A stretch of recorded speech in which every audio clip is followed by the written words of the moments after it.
You're asking for me or anybody else to stay stable in a world that constantly moves. The end. You got your perspective. I just want to be happy. Don't you want to be happy? What you'll notice where I go here is there's not many things I believe in. There's just a couple things that are unbelievably true with the way that humans interact, and the internet, and specifically this device right now, have a very big say in the way that all of us in this room can achieve our ambitions, whether that's financial or emotional, whether that's for a business or a startup, whether that's to grow within an organization or start your own business. So the thing that I've been chasing since I was a very little boy is attention. To me, the only thing that 100% connects every person in this room is that we need somebody's attention before we can tell them what they want, whether we're running for governor, whether we're selling sneakers, whether we want somebody to give us money for our app or become the mayor of our town. No matter what you do in this room, besides all being human beings, the one thing, no matter where you are on your business journey right now or your life journey, is that attention is the fundamental asset. The amount of attention the end consumers in Poland give to Instagram and Facebook are extraordinary. The amount of you and the rest of the business world here, big and small, that are pouring money into it is very low. The delta is extraordinary. And if you asked me what the number one thing that would excite me tactically out of this talk is to get so many more of you to spend in those two platforms for whatever business ambition you have. And so many, unfortunately, think that it's not for them, or the platform doesn't have their customers on it, or that it doesn't work because they've run some ads and it didn't work. And in that misinformation is all of the opportunity. There's attention. People still see commercials. But the amount of people in 2018, when a commercial comes on, that go and look at this in between TV versus how many people did that in 1998? In 1998, this didn't exist. You're watching the mean cooking lady. When it goes into commercial, you're watching that fucking commercial. Maybe you'll talk to your parent, but maybe you'll cook a microwave, but you're watching. In 2018, everybody in here, the second it goes to commercial, grabs this. And now this gets the attention. I did a little homework. That commercial in Polish TV has gone up in price, not down. It's more expensive, not less. Yet, all of you and everybody in this beautiful country's attention goes here.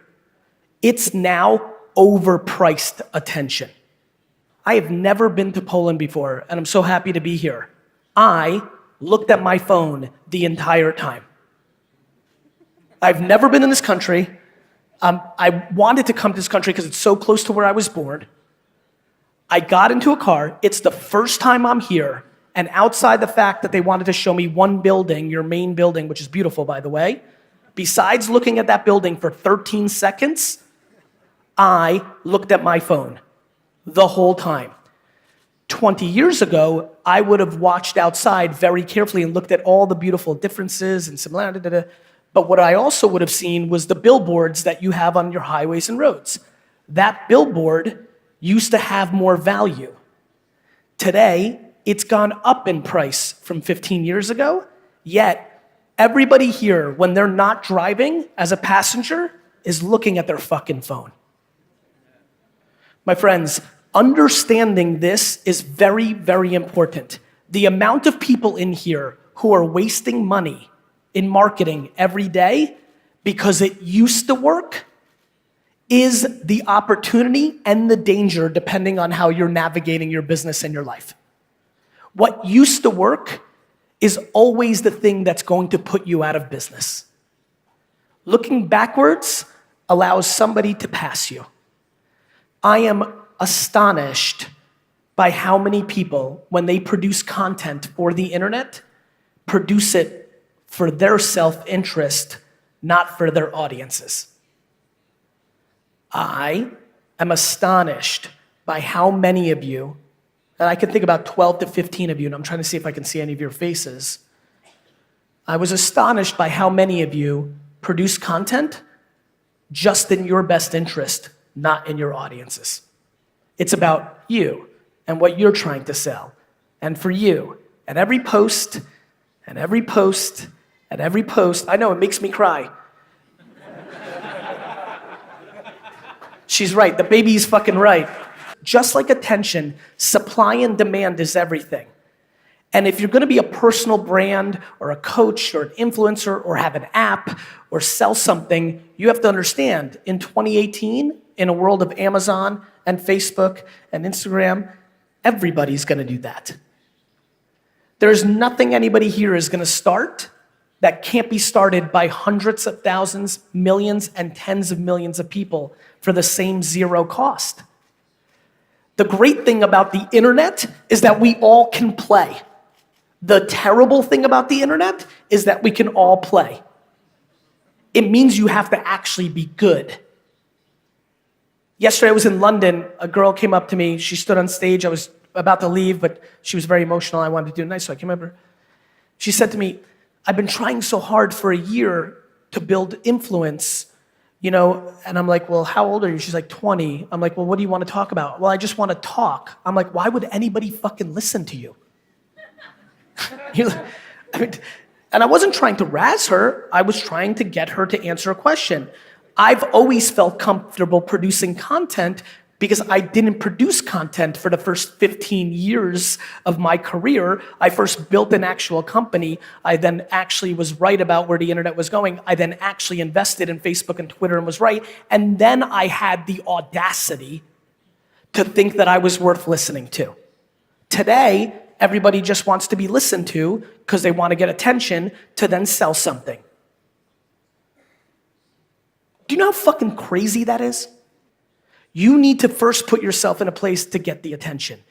I do not want you to hire a 24-year-old from the Ukraine to run ads for you. I want you to figure it out for yourself. Entrepreneurs, raise your hand. Raise it high and keep it up for a second. Every single person in this room who's got their hand up has to go home, search Google, and type in, how do I run Instagram ads for a lawyer in Poland? How do I run, thank you, how do I run Facebook ads for a banker in Poland? This thing, Google, is fucking crazy. I don't know if you've ever used it. It's got the fucking answers. You have to read it. Look, I'm terrible at reading and learning, terrible. But I'm good at listening. So whether you have to read 10 articles, whether you have to listen to 10 podcasts, whether you have to watch 55 videos on YouTube, you have to. Everybody who raised their hands have to, in my opinion, have to, on 25 years of business success, has to learn how to do it themselves. You go into your laptop or phone and you place the ad. You have somebody record or you write the picture. You have to see it. You have to taste it. Because if you do not, you will be leaving the biggest opportunity for a business person, human, or entrepreneur on the table since 2001 to 2003 Google. And let me remind everybody here, the biggest advertiser in the first 5 years of Google was Amazon. The number one person that put the most money into Google during the best era was a company, small company out of Seattle called Amazon. Everybody here knows Amazon right this second for many reasons. Jeff Bezos is an incredible entrepreneur, but do not get it confused. Google advertising was a substantial reason why. The amount of business I'm doing for VaynerMedia and for me by putting out content on LinkedIn is remarkable. It's really what we dreamed it could be 5 years ago of, could you imagine if LinkedIn became a business Facebook? It has. If you are in the B2B space here and you are not attacking LinkedIn by putting out articles, videos, and pictures every day, you are leaving money and opportunity on the table. Content is the gateway drug to success in our society. Content is what makes people do something. You now have the ability to make it and have happen for you what you want. It's sitting right in front of you, and 99% of you are not making enough of it. I'm making 80 to 100 pieces a day, and I'm not making enough of it. There's nothing else to say. I promise you, over the next half decade, Coca-Cola and IBM and Kentucky Fried Chicken and Hard Rock, the cafe I did see when we were driving here, and everybody else is gonna wake up and they're gonna start running ads in Facebook and Instagram, and you're not gonna get in front of 1,000 people in Poland for $5 anymore. It's gonna cost $80. And the other thing is, everybody here is not gonna be looking at their stream very carefully as they were today in 5 years, just like they don't look at their email as carefully today as they did 10 years ago. Attention is the asset. Executing against it is how you win. I really, really, really appreciate your attention, and thank you for having me. You basically asked me, hey, in the fitness industry, a lot of people are being sold that they can get into shape by not doing anything. I want to get them to get into shape by actually doing push-ups. Teach people how to do push-ups. There's plenty of people winning on Facebook that are not pushy. The problem is 98% of people are pushy. That's why you see so much of it. Yeah, but there's nothing really coming out of it. We feel that they are too pushy and we reject it at the beginning. No shit. So we have to be pushy anyway. No, you don't be pushy. Don't be pushy. Don't be pushy. Don't be pushy. But how to do it practically? By giving people information. I think I'll give you the answer because I'm playing around here a little bit, and I think this will make sense to you. If everybody in here thought that they were a media publisher, not an advertiser, they would make different content. Instead of thinking you're making a television commercial, think that you're making a television show. Got it? You're making commercials on Facebook. That's when you're pushy. When you start thinking about making a show, now you're bringing value, entertainment, information, utility. That's how you do it. So basically, my business is based on eBay platform. And I know eBay platform super well. I know that platform better than... Which platform? eBay. eBay. Yeah. Good. I know this platform better than my girlfriend. But at the same time, eBay is like living the psycho man. You never know what's going to happen. You never know what's going to happen in life. Yeah, especially with eBay. But anyway. No. It's what you know well, which is why you know how unstable and how much it moves. The only reason you're saying that is you have expertise in eBay.